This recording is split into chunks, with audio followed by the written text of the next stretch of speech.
Bom dia, meu nome é Rafael Abrantes de Lima, eu sou mestrando da turma de enfermagem em 2021. Eu sou orientando pela professora Beatriz Gervásio Costa Guiar, orientado pela professora Gisele Lombardo Pereira. Hoje, o curso, né, o minicurso será modalidades terapêuticas em nefrologia e a inserção do enfermeiro no campo prático. São 10 horas, ainda sem aluno na sala no momento. Irei aguardar mais uns 5, 10 minutos aí até que chegue novamente um aluno. Ok?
Bom dia, meu nome é Rafael Lima, eu sou enfermeiro da PPG Infine Rio, orientando pela professora Beatriz Rabassi Costa Guiar, orientando pela professora Gisélia Lombardo Pereira.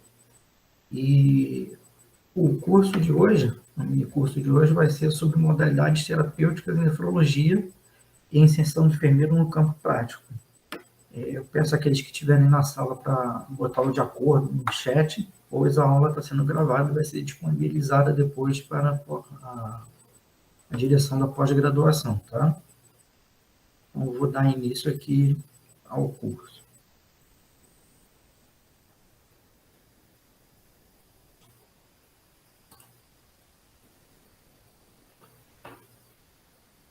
Como eu havia dito, o minicurso de hoje é sobre modalidades terapêuticas em nefrologia e inserção do enfermeiro no campo prático.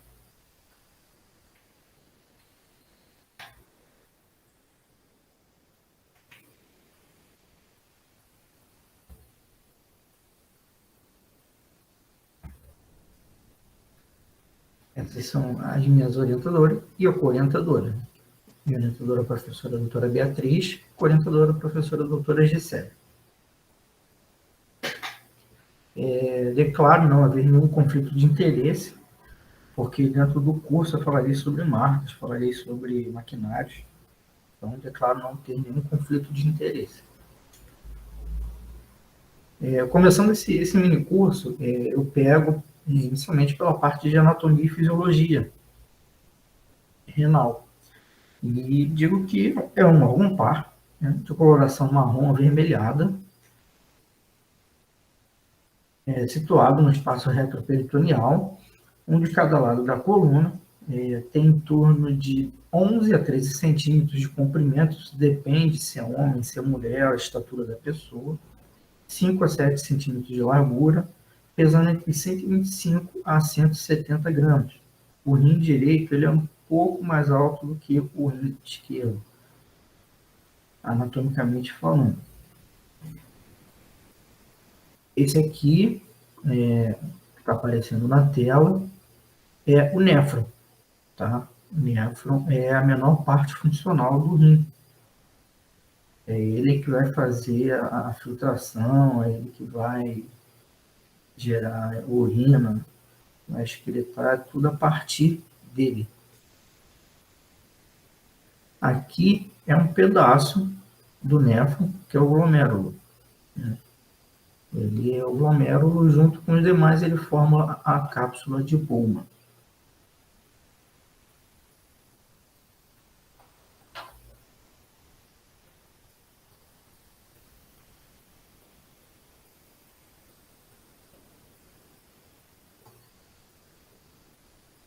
E esse rim, ele é bastante irrigado.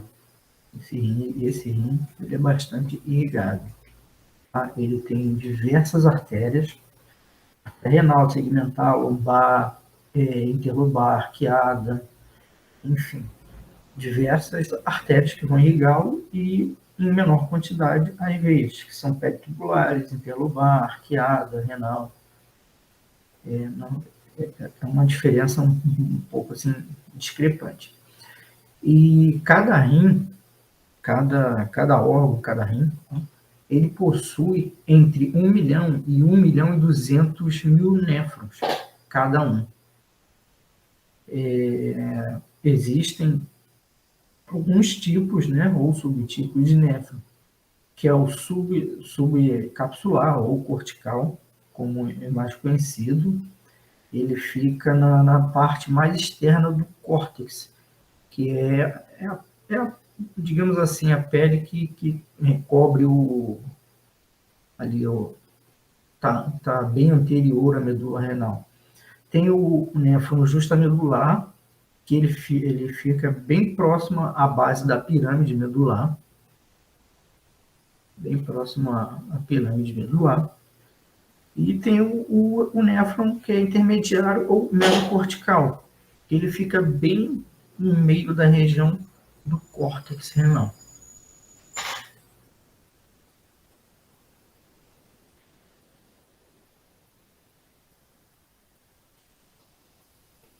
E, como eu havia dito, Desculpa.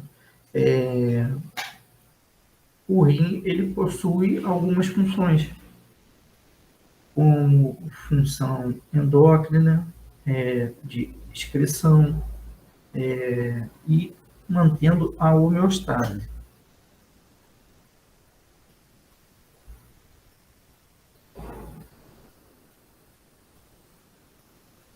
A homeostase, o rim, ele vai basicamente controlar a pressão arterial através da renina. Né? Para quem conhece, aquele sistema de renina, angiotensina, aldosterona.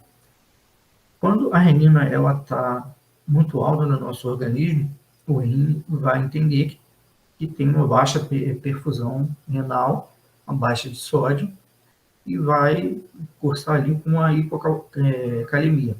Quando a renina está baixa, ele entende que precisa aumentar a perfusão renal, e para você alcançar a homeostase, ele entende que precisa de mais cloreto de sódio e pode até causar uma hipercalemia.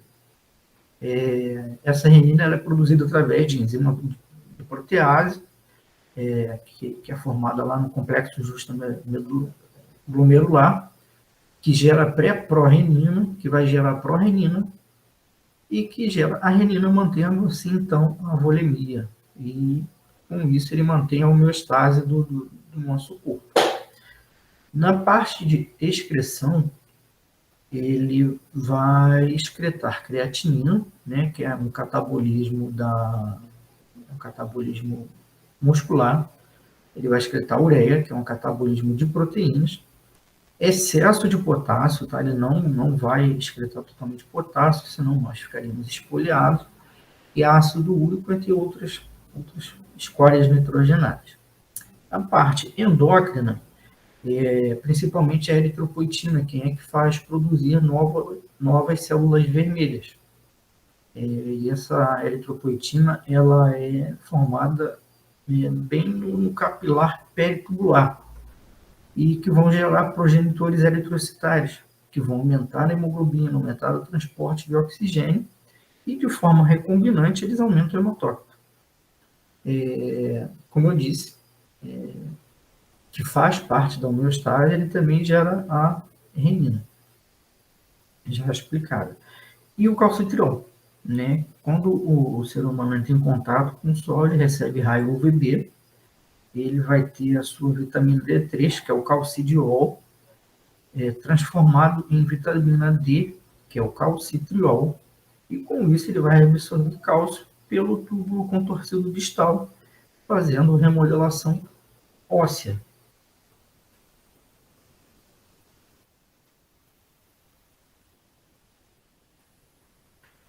E nessa tela que está aparecendo aí para vocês, podemos dizer que é onde ocorre todo digamos, um fluxograma, né, que diz onde vai ser reabsorvido o que não vai ser reabsorvido. Mas antes de entrar nessa tela, a filtração glomerular ela é determinada por algumas questões, que é o equilíbrio da pressão hidrostática e osmótica, que vão atuar na membrana capilar, gerando o coeficiente de filtração capilar, ou KF. Um adulto normal, digamos assim, um adulto normal que geralmente é utilizado em livros ou em literaturas como normal, uma pessoa de 70 quilos. Essa pessoa, com um rim saudável nativo, ele vai gerar 125 ml por minuto de sangue filtrado, ou 180 litros de sangue por dia. Eu peço que gravem esse valor, 125 ml por minuto por dia, que um rim saudável filtra. Dentro disso tudo, 20% é do plasma, que vai fluir pelos rins, sendo filtrado pelos capilares glomerulares, né? Pelos capilares glomerulares.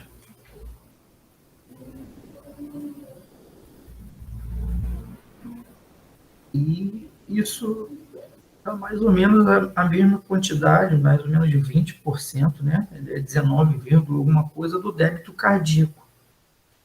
Entretanto, desses 180 litros diários filtrados pelo rim, nós excretamos apenas 1,2 desse volume. O restante ele é totalmente reabsorvido dentro dos nossos rins. No glomérulo, tá? Nessa partezinha aqui, ele está espelhado, esse néfron, tá? Ele está espelhado. O glomérulo, esse novelado aqui, ele é onde vai começar a formar o ultrafiltrado do plasma. Já o túbulo proximal, ele reabsorve entre 60% e 70% de água, ele produz amônio, ele vai fazer secreção de drogas e toxinas, ele absorve 80% do sódio, 90% do bicarbonato, absorve toda a glicose não pode ser excretada. Quando ocorre a excreção de glicose, existe algum problema no rim. Ele absorve todo o aminoácido, toda a proteína e toda a vitamina C. Quando acontece alguma lesão no rim, onde ele elimina glicose, aminoácido, principalmente proteína ou vitamina C, a urina ela fica aquela urina espumosa. Então, isso é um sinal de que tem alguma coisa errada. Na alça de Henle, tá? É onde vai começar a fazer essa curvazinha aqui, essa alça de Henle, ele absorve entre 20% e 25% de água. E ali, na alça, que ele é responsável pela concentração da urina. E ela vai se concentrar na presença do hormônio antidiurético. O túbulo distal, que é o túbulo que já está levando para a parte final, que é o túbulo distal, que vai depois desaguar no ducto coletor, ele reabsorve 5% de sódio, ele é totalmente impermeável à água e ele regula o cálcio. Já no ducto coletor, ele reabsorve o restante de água, entre 3% a 5%, mediante também a presença do hormônio antidiurético, e todo o sódio que restou ele vai reabsorver. E acrescenta também a urina, hidrogênio, potássio, que estiver em excesso, amônio e as escórias nitrogenadas. Então, digamos, esse fluxograma aqui, ele vai dizer mais ou menos o que funciona aonde. Aonde vai ser resolvido, onde é que não vai, aonde é que algumas medicações atuam, onde elas não atuam. A nossa urina, ela é composta basicamente 95% de água, 2% de ureia, creatinina, ácido úrico, 3% de cloreto de sódio, ácido úrico também, desculpa, já falei, magnésio e fosfato. Na insuficiência renal aguda, perdão, esse paciente, ele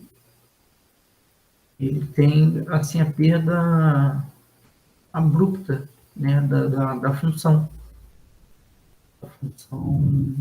renal, aparente, sem motivo, e que resulta, né, na retenção de ureia, principalmente, junto com a creatinina. E alguns outros produtos residuais nitrogenados, como ácido úrico, aí vai entrar excesso de potássio, que vão ficar fora da célula, perdendo assim a regulação do volume extracelular dos eletrólitos e, o mais importante, né, depois da ureia e creatinina, o equilíbrio ácido-base. O termo lesão renal aguda, ele veio substituir a insuficiência renal aguda. Porque devido ao reconhecimento de que pequenos decréscimos na função renal, que ocorrem na lesão renal aguda, não necessariamente levam à falência do órgão. E a lesão renal aguda é uma síndrome bem dinâmica, em que, nos casos graves, há lesão estrutural do rim, com necessidade, às vezes, até de indicação de terapia renal substitutiva. E ela ocorre geralmente em 3 fases, onde ela se instala, onde ela se mantém e aonde ela se recupera. A incidência de lesão renal aguda em pacientes internados, ela vem crescendo ultimamente, mas por conta da Covid-19, né, que ataca os rins, propriamente pela doença, e pela incidência de polifarmácia. Só que, assim, o conhecimento do mecanismo fisiopatológico da lesão renal aguda e de seu tratamento, ele ainda permanece elevado, né, entre 30% e 50%, se não tratado da forma correta. A lesão renal aguda, ela pode ser de origem em 3 pontos: pré-renal, renal e pós-renal. Pré-renal, geralmente, ele se dá, né, eventos que vão culminar com a diminuição do volume circulante no organismo. No caso da desidratação, da diarreia, de vômitos, de febre, de sangramento, uso de diuréticos, insuficiência cardíaca. Já a lesão renal propriamente dita, ela vai se dar por lesões ali no parênquima, ou seja, no próprio rim, no córtex, na medula, na pirâmide,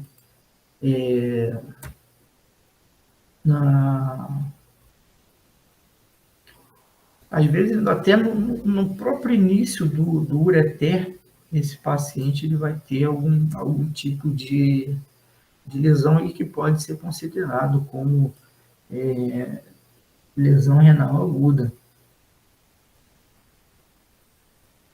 E a lesão renal aguda pós-renal, ou seja, depois do rim, e que ocorre na vigência de obstrução das vias urinárias. O mais comum são litises, né, pedra nos rins ou câncer. E a fisiopatologia dessas lesões renais, isquêmicas e tóxicas, de origem comum na lesão renal aguda, são intrínsecas, né, são da parte renal, nem de pré nem de pós, mas sim da parte renal, e que vai envolver alterações estruturais do rim, da parte bioquímica, e resulta no comprometimento ali vascular e até celular. Tradicionalmente, o curso clínico de lesão renal aguda vai se subdividir em 4 fases: inicial, oliúria, poliúrica e, posteriormente, recuperação funcional. Se não tratado adequadamente, esse paciente ele perde o rim e ele passa a ser um renal crônico.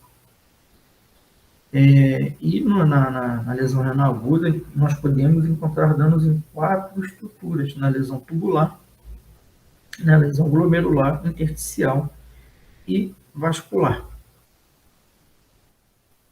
Existem alguns critérios, né, que nós podemos lançar mão para avaliação, que o mais utilizado é o critério do CADIGO, que todo ano ele tem uma alteração, né, a partir dos dados evidenciados, aonde eu posso determinar por um aumento absoluto de igual ou maior a 0,3 miligramas de decilitros de creatinina em 48 horas, ou um aumento maior ou igual de 1,5 do valor basal da creatinina nos últimos 7 dias, ou uma diminuição do volume de urina, né, que nós temos o débito urinário normal, para um ser humano saudável, entre 0,5 e 1 miligrama quilo-hora. Isso no período de 6 horas.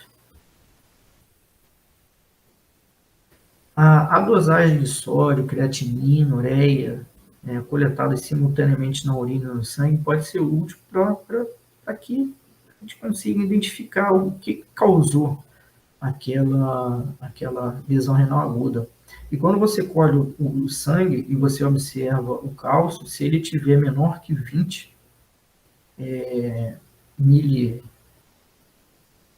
miliequimose por litro, você pode perceber que é uma lesão pré-renal, pode afirmar. Se ele estiver elevado em mais de 40, você pode dizer com certeza que ele é uma lesão renal, ou seja, uma lesão no parênquima do rim.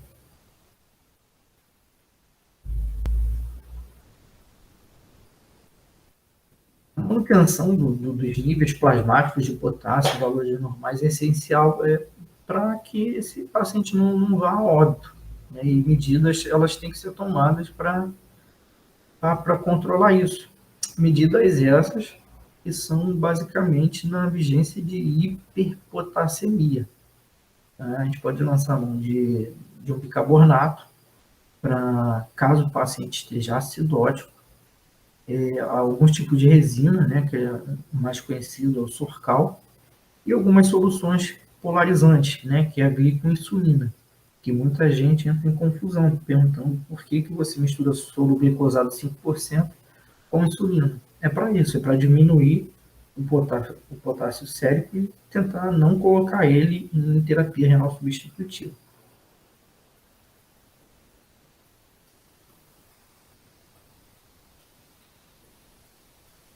Já o paciente com doença renal crônica é aquele paciente que tem uma lesão já, com perda progressiva e irreversível da função, em todas as suas fases. Na fase mais avançada, que ainda chamamos de fase terminal, mas isso deveria ser mudado, porque fase terminal pode ser confundido pelo paciente, né, como ele está em fase terminal mesmo, né, indo a óbito.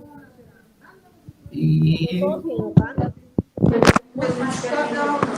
indo a óbito, mas não, é só o rim que está entrando em fase terminal. Ele está entrando na fase de insuficiência. E ele já não consegue mais manter a osmolaridade, como foi dito lá no início em anatomia e fisiologia.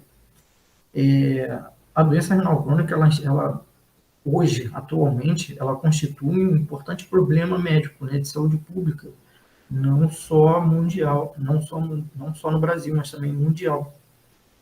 E no último censo foi demonstrado que 133 mil pessoas, né, aproximadamente, entraram em terapia renal substitutiva em decorrência de doença renal crônica. E isso despende muito dinheiro, né? Que o gasto que o governo tem com programas de diálise e transplante renal no Brasil está girando em torno de 1,5 bilhões de reais ao ano.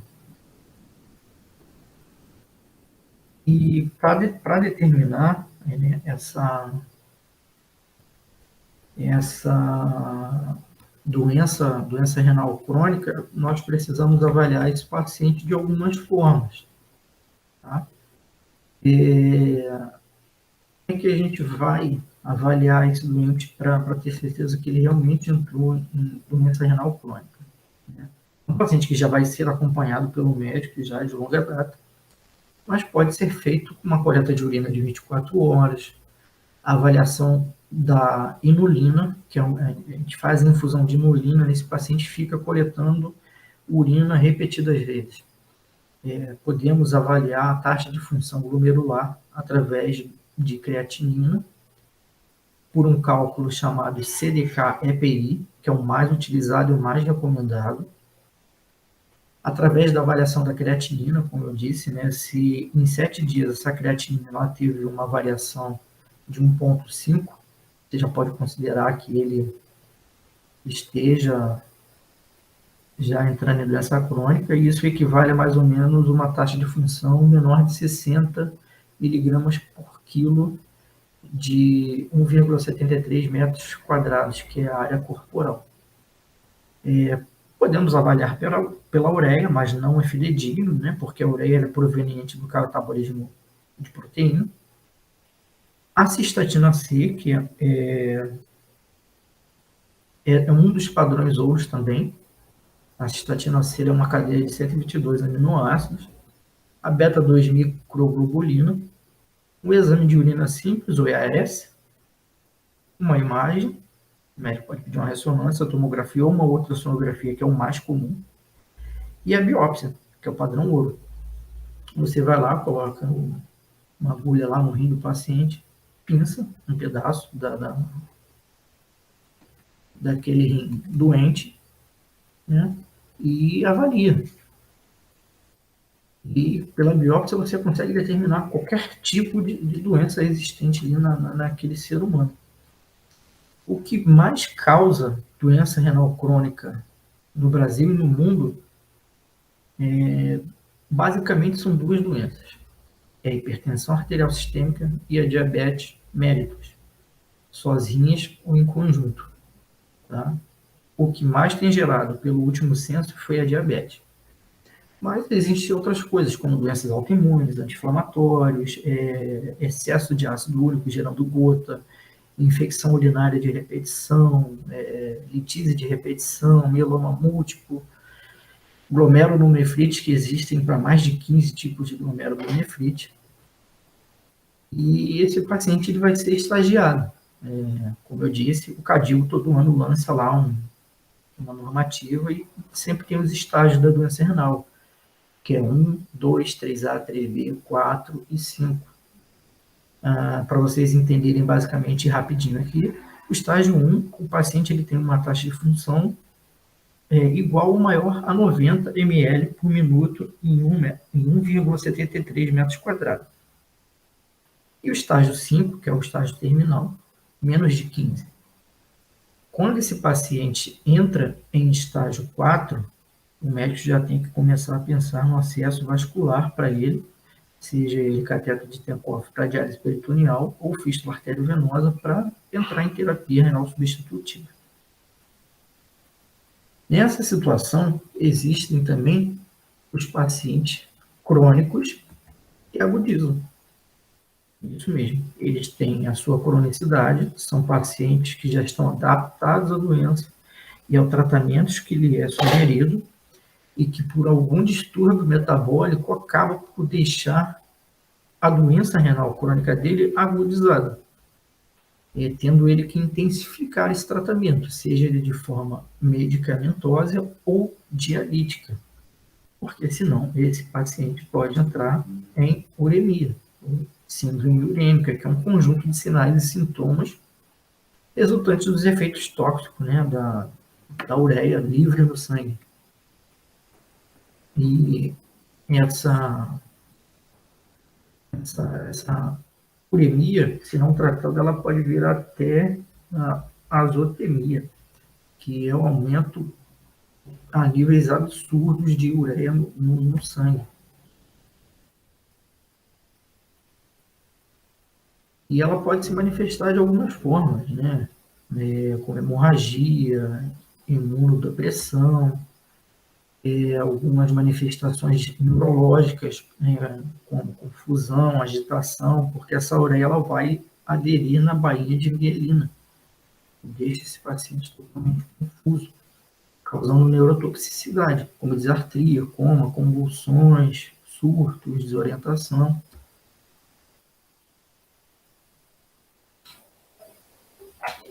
Pode gerar também gastrite, edemas, pericardite.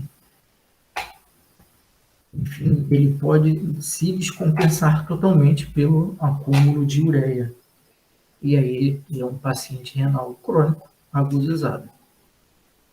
Como eu disse, os diagnósticos podem ser esses são os mais comuns, os mais utilizados, tá? Mas existem outros, como eu falei, a inulina, cistatina C, beta-2-microglobulina. Mas o padrão ouro é esse aqui, ó. Esse aqui vai te dizer com certeza o que levou esse paciente a virar um renal crônico. Tratamento conservador. Tratamento conservador nada mais é do que a consulta ambulatorial, tá? Que esse paciente vai passar com um médico nefrologista e seria os melhores do mundo se houvesse uma equipe multidisciplinar com a presença do enfermeiro. Por quê? Passar só pelo médico, não desmerecendo a categoria, mas ele vai ver o paciente e vai tratá-lo. Vai ver a medicação, vai pedir exames, vai avaliá-lo e vai fazer isso. Mas se você tem uma equipe multi ali trabalhando com você, esse médico vai avaliar tudo isso, ele vai encaminhar para o psicólogo, para esse paciente conversar, entender o que está acontecendo com ele, porque muitas das vezes esse paciente entra naquelas 5 fases do luto. Então ele vai negar, ele não vai reconhecer, ele vai tentar barganhar, até que ele aceite. Ele vai passar por um nutricionista, porque a sua alimentação e a sua ingesta hídrica vai ter que mudar. Ele tem que entender isso, quais são os alimentos que contêm mais potássio, contêm mais sódio. Ele vai passar pelo enfermeiro, que vai mostrar quais são as terapias possíveis para ele, vai explicar cada uma, vai explicar sobre acesso, cuidados que ele deve ter com a própria saúde, porque nós somos prescritores de cuidado. Vai passar por um assistente social, se tiver alguma necessidade social que o impeça de alguma coisa. Então, os melhores do mundo do tratamento conservador seria esse, com equipe multidisciplinar. Mas, infelizmente, no Brasil ainda é uma realidade distante, visto muito mais em hospitais universitários. E seria o ideal. E, como eu disse, quando esse paciente entra no estágio 4 da doença, o médico conversa com ele sobre a confecção de acesso, seja ele qual for. Acesso para diálise peritoneal, transplante ou hemodiálise. Se o paciente optar por hemodiálise, ele tem que ser confeccionado a priori uma fístula arteriovenosa, que é biológica, né, onde o médico, de forma distal, a partir da artéria radial, né, ele faz a anastomose junto com uma veia profunda, gerando uma fístula. E isso é o melhor dos mundos, né? O padrão ouro, fazer uma fístula arteriovenosa. Mas muitas das vezes a gente recebe um paciente em tratamento conservador já em vigência de entrar em diálise. Aí, às vezes, a gente lança a mão de colocar um catéter nesse doente. E se for colocar no catéter, devemos dar preferência ao perniquete, né? Porque a saída dele é dupla. Uma fica no ato e a outra na veia cava. Já o catéter de dupla luz, não, ele fica ali no vaso, onde ele tem uma diferença de 2,5 centímetros entre cada saída, a venosa e arterial, para evitar recirculação. Recirculação nada mais é do que você dialisar um sangue já dialisado. E esse paciente, né, crônico, ele pode ser encaixado numa diálise, digamos, convencional, que é aquela que ele vai 3 vezes na semana ao salão de hemodiálise, dialisa por 4 horas, ou uma diálise diária, onde ele vai de segunda a sábado por 2 horas, ou de segunda a sexta por 3 horas. E dentro da hemodiálise a gente consegue parametrizar, né, colocando os dados aqui no monitor, através, em cada localzinho desse aqui você consegue inserir um parâmetro e a máquina vai fazer aquilo que você determinar. E como isso acontece? Né? Deixa eu ver se eu coloquei a foto aqui.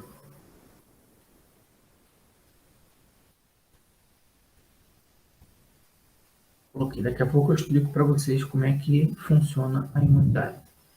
Então, como eu disse, existe a hemodiálise diária, que ele vai diariamente, a intermitente 3 vezes na semana, a prolongada, né, que pode ser acima de 8 horas, tem a plasmaférese, que é apenas filtrar o plasma do paciente, e a hemodiálise contínua, que é a CRRT. E a mais usual é a CVV-HD, que é a veno-venosa de hemofiltragem diária. E ela vai fazer a remoção desses solutos, né, essas coisas que não importam para o nosso organismo, através de difusão e convecção, por uma solução de dialisato, que são essas bombonas aqui embaixo, uma é básica, outra é ácida, e vai ser misturada com água ultra pura, e não necessariamente vai entrar em contato com o sangue, mas eles vão ficar bem próximos, e através de fusão e convecção, toda a toxina vai ser eliminada e excretada. Os tipos de CRRT são esses: CUF, CVVH, CVVHD e CVVHDF. Geralmente, essas CRRTs, vocês vão ver em pacientes que estão em terapia intensiva. Os maquinários que existem, esses são os mais comuns para paciente renal crônico que vão diariamente ou 3 vezes na semana a uma clínica de diálise. E essas máquinas aqui são mais utilizadas em plasmaférese e CRRT em terapia intensiva, pois elas conseguem eliminar, inclusive, toxinas ali, células inflamatórias. Então, é um enfermeiro que dialisa, utilizando essa máquina de preferência, porque muitas das vezes vai ter que dosar gasometria arterial horária e ali manejando potássio, cálcio, enfim, todos os tipos de eletrólito possível. A hemodiálise acontece como?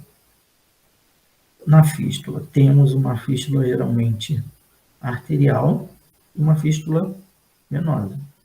A arterial vai ser onde vai ser puxado o sangue, ele vai percorrer a linha arterial, vai passar numa bomba de sangue. Se esse paciente precisar de heparina para não coagular durante o sistema, vai entrar em contato com essa heparina, ele vai anticoagular, vai passar por aqui, ó, pelo capilar dialisador, que é o rim artificial desse doente. Aqui ele vai entrar em contato com o dialisato, que é aquela solução ácida, solução básica misturada com água. Aqui que vai acontecer a difusão e a convecção dos solutos. O produto que sobrar dali é basicamente urina e vai ser descartado na rede de esgoto. O restante, o sangue filtrado, ele vai vir, tá? Ele vai vir, vai passar pelo detector de bolhas de ar, porque não pode retornar ar para o paciente por um simples motivo: você causa uma embolia gasosa nesse doente. Se ele detectar a bolha aqui, ele instantaneamente trava a máquina não funciona, você tem que resolver aquela bolha que está ali e retornar a diálise. E aí ela retorna para o acesso venoso da fístula. E geralmente essa fístula ela tem um espaço de 5 centímetros entre uma e outra, para evitar a recirculação, como já havia dito anteriormente. Recirculação é quando você dialisa um sangue já dialisado. Dialisador, membrana ou capilar é nada mais, nada menos que o rim artificial do paciente. Da esquerda para a direita, neonato, criança. Aqui pode ser utilizado por uma criança já um pouco maior ou por uma pessoa bem magra, adulto normal, um adulto um pouco mais encorpado. E essas são soluções de diálise, essa é a solução básica, e essas duas são soluções ácidas. Essa é a ácida comum e essa é a ácida com glicose. Paciente diabético geralmente usa essa aqui, tá? Para que ele não faça hipoglicemia durante a diálise. Essa aqui é a bomba de sangue, né? Onde ela vai tracionar o sangue para fazer com que ele passe pelo capilar, entre um contato não direto com a solução de diálise, o dialisato, seja filtrado. Aqui nós temos o volume que essa bomba vai circular. Aqui está em 300 ml por minuto. Lembra lá no começo da aula que eu falei que um rim nativo, um rim de um ser humano normal, filtra em torno de 125 ml por minuto? Então, veja a diferença, né, de um rim normal para uma pessoa que tem uma doença renal instalada. Essa bomba aqui está no mínimo do mínimo, tá? De preferência, a gente joga isso acima de 350, 400 e aí vai. Porque quanto maior tiver aqui, mais vezes esse sangue vai passar pelo capilar, mais ele vai ser filtrado, melhor vai ser a diálise para ele.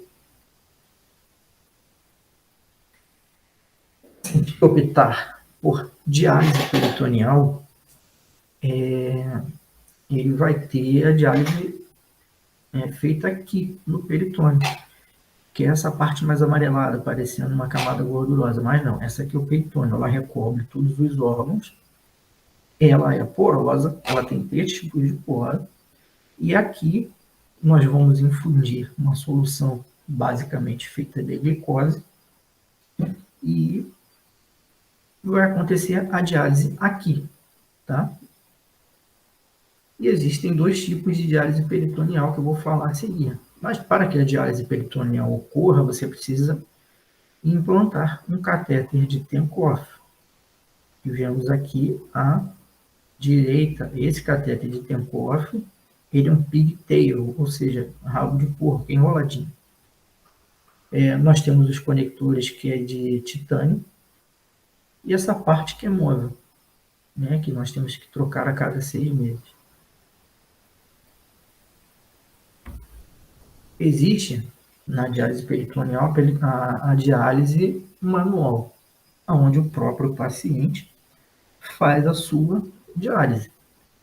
Se ele tiver algum problema cognitivo que o impeça de fazer, nós treinamos juntamente com ele um acompanhante que vai auxiliá-lo, tá? Geralmente as pessoas que menos entram em diálise manual sozinhos são esquizofrênicos. Há uma pessoa que não teve nenhum tipo de letramento. São os casos assim que a gente precisa que um acompanhante, né, auxilie, ou tenha Parkinson, demência, não foge disso. E a diálise peritoneal manual nada mais, nada menos do que você pegar esse kit aqui, uma bolsa contendo bastante glicose, tá? Depois eu vou falar a concentração para vocês. E uma bolsa vazia, que vai ser a bolsa onde vai ser excretado o efluente, tá? Você pega a bolsa que contém a glicose, vai colocá-la no alto, vai se conectar e vai deixar a bolsa de drenagem ou a bolsa de efluente no chão. Nós vamos usar a gravidade ao nosso favor. Aí, como é que a gente faz? Nós vamos clampear aqui, conecta, abre o acesso para o peritônio, deixa drenar o que tem lá dentro, se tiver alguma coisa, é claro, se o médico prescrever que ele tem que ficar com o abdômen molhado. Feito isso, né, fechamos novamente aqui, abrimos aqui. Aí esse dialisato vai vir, vai entrar. E aí você vai depender da prescrição. Quanto tempo que esse líquido, perdão, tem que ficar em contato com o abdômen? Uma hora, 2 horas, 3 horas, depende da prescrição. Se você quiser tirar apenas líquido desse paciente, você infunde e retira imediatamente. Se não, você deixa ali algumas horas, fecha aqui, para isso não ter um retorno para cá, né? E você perder todo o seu dialisato, e abre para cá. E o que sai aqui é a urina do paciente, e vai ser descartado depois no banheiro pelo próprio paciente. Aqui na figura da direita, vocês veem mais ou menos aonde que esse catéter vai ficar localizado, tá? Pensem na coluna vertebral, na região sacra. Ele vai ficar mais ou menos à frente da região sacra. É mais ou menos ali que ele deve ficar. Na diálise peritoneal, existem bolsas, né? Como eu disse, que ela é basicamente glicose. Nós temos ela na concentração de 1,25, 1,5%, 2,5% e 4,25%.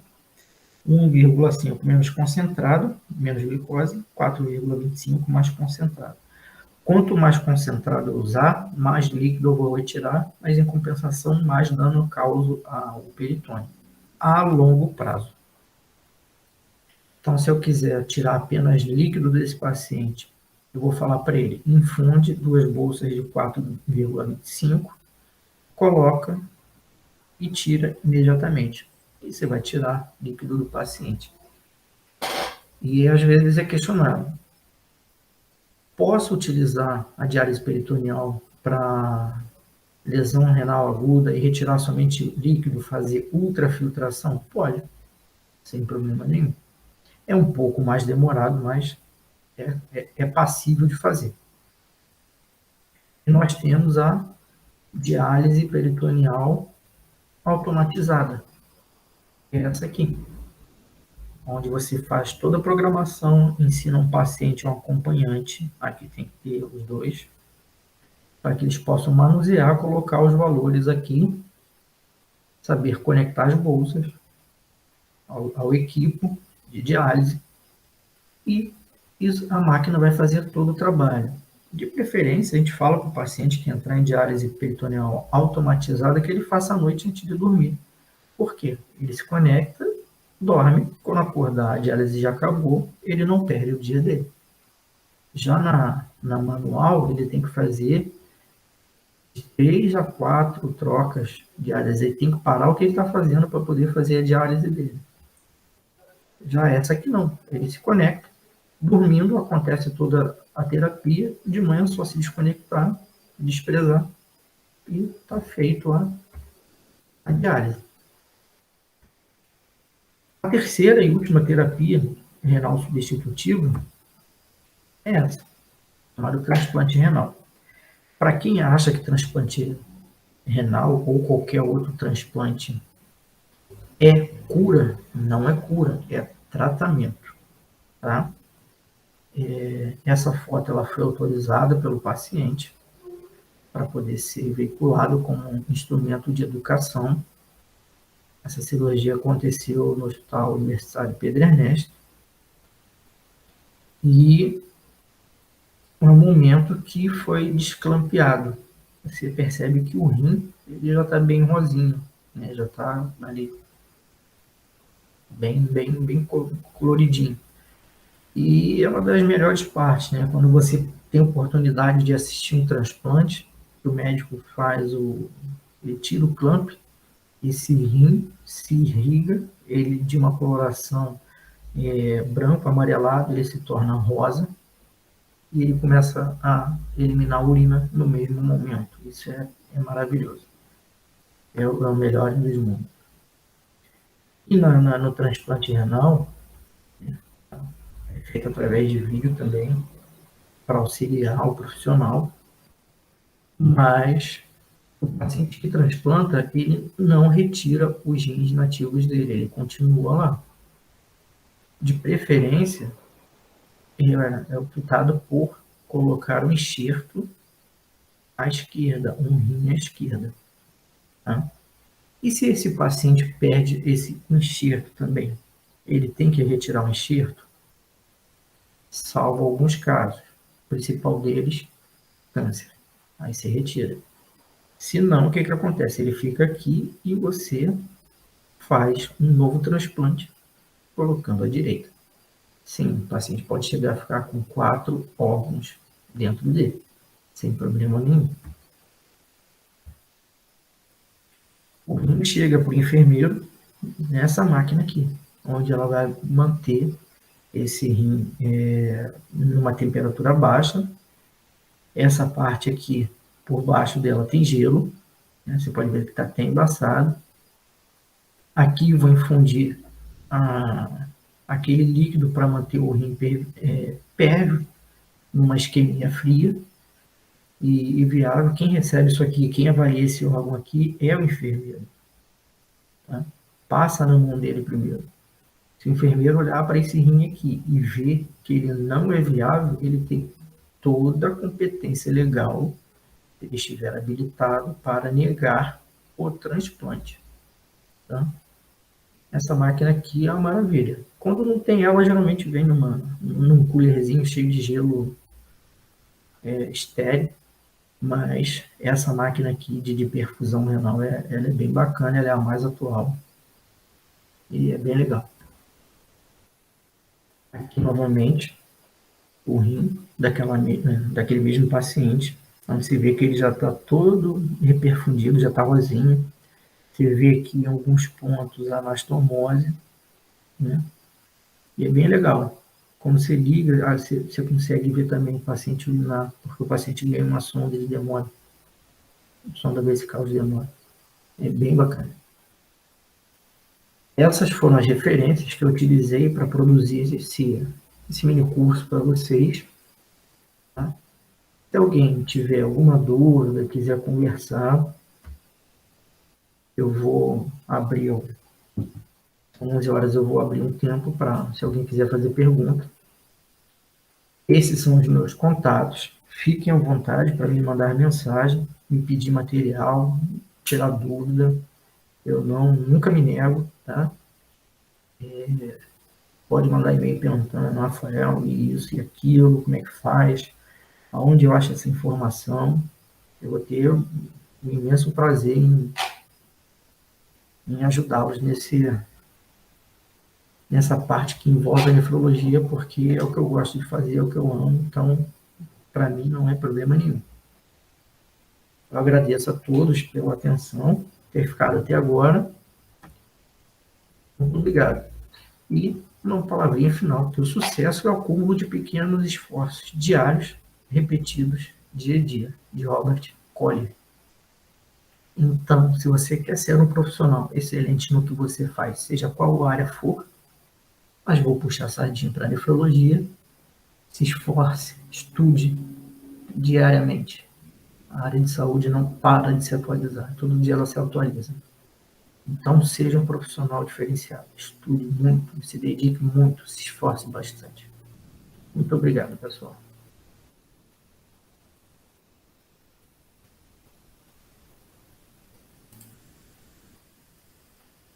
Aimee, você pode abrir o áudio? Eu falei seu nome certo, isso? Aimee? Oi, bom dia. Sim, Bom falou dia. assim. Você disse que não entendeu o caso da diálise peritoneal. Como Sim, que... é porque Aham, bem, o jeito que eu tinha entendido, assim, a outro tipo da diálise é um pouquinho mais fácil de entender porque você sabe que tem a máquina, né, e tal, então ela faz ali, acredito eu, aham. um esquema de pressão e consegue fazer essa troca, mas de uma maneira que eu entendi melhor. A Quando hemodiálise, isso, ela envolve sangue. desculpa, não entendi. A hemodiálise é ela que envolve o sangue. Então, Sim. você parametriza ali na máquina, né, o jeito que você quer, quanto você quer tirar, o que você espera. Né? E a diálise peritoneal, ela funciona de uma outra forma. Uhum. Qual foi E a com a sua urina? dúvida com relação à urina? Não, é essa a dúvida, tipo assim, na diálise peritoneal, tipo, ela vai. É que eu entendi que ela sai a urina, né, na bolsinha de baixo, e aí na de cima. Tanto na hemodiálise também sai, só que na hemodiálise você não vê porque vai estar num cano e ele vai ser desprezado no esgoto. Ah, tá.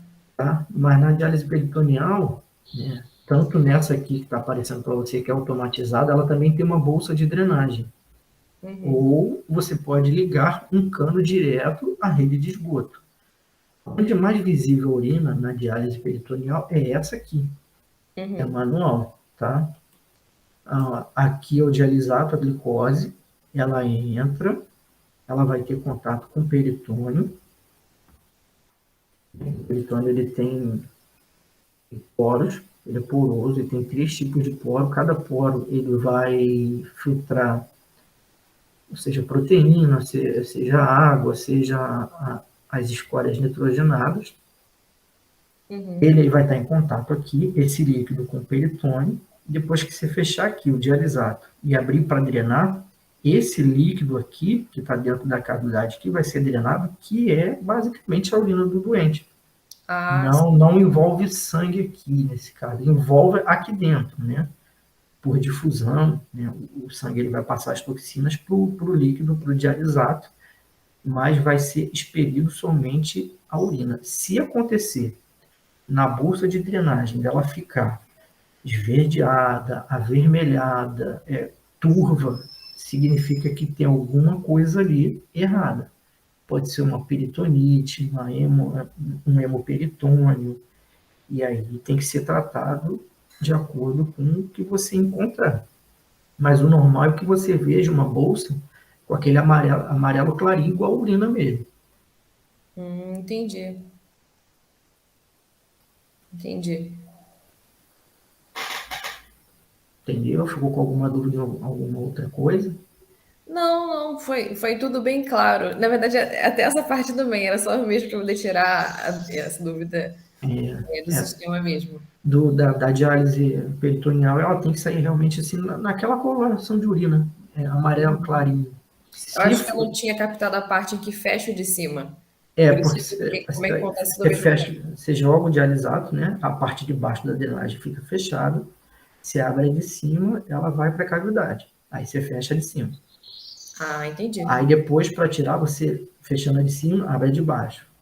Porque se a gente deixar aberto a de cima na hora da drenagem, pode acontecer de o paciente ter uma pressão interna alta, tá, com o abdômen distendido, isso subir. Aí você perde uma bolsa, tem que trocar tudo. E para você fazer a troca da diálise peritoneal, você tem que lavar a mão, mais ou menos assim, vamos dizer, contar, lavar 10 vezes cada dedo, esfregar 10 vezes em círculo a palma da mão. É uma lavagem de mãos assim um pouco diferenciada. Aí Uhum. imagina você ter que repetir todo esse processo que se perdeu uma bolsa. Poxa, é verdade. É um trabalho aí que você perde um tempinho Trabalhoso. aí, né?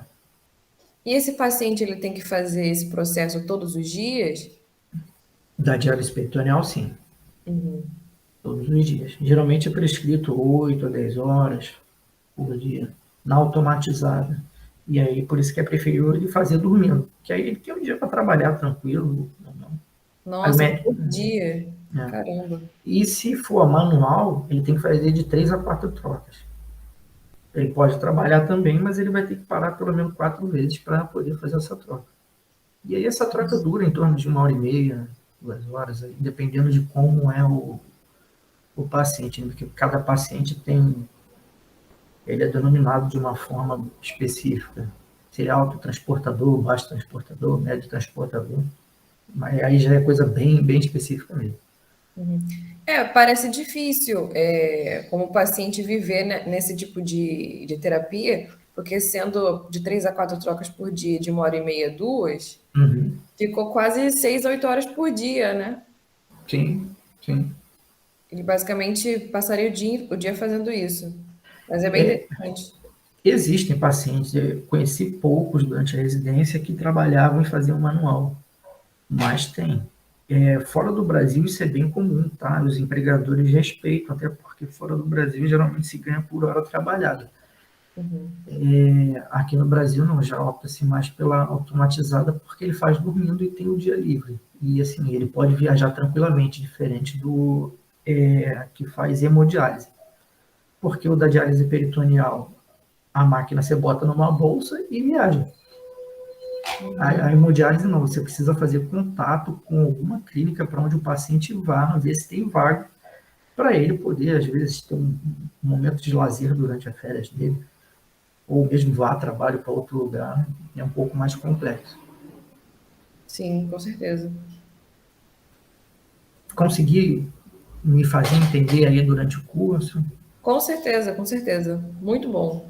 Obrigado. Espero que você seja uma nefrologista e venha, porque estamos carentes de enfermeiros nefrologistas. Quem sabe?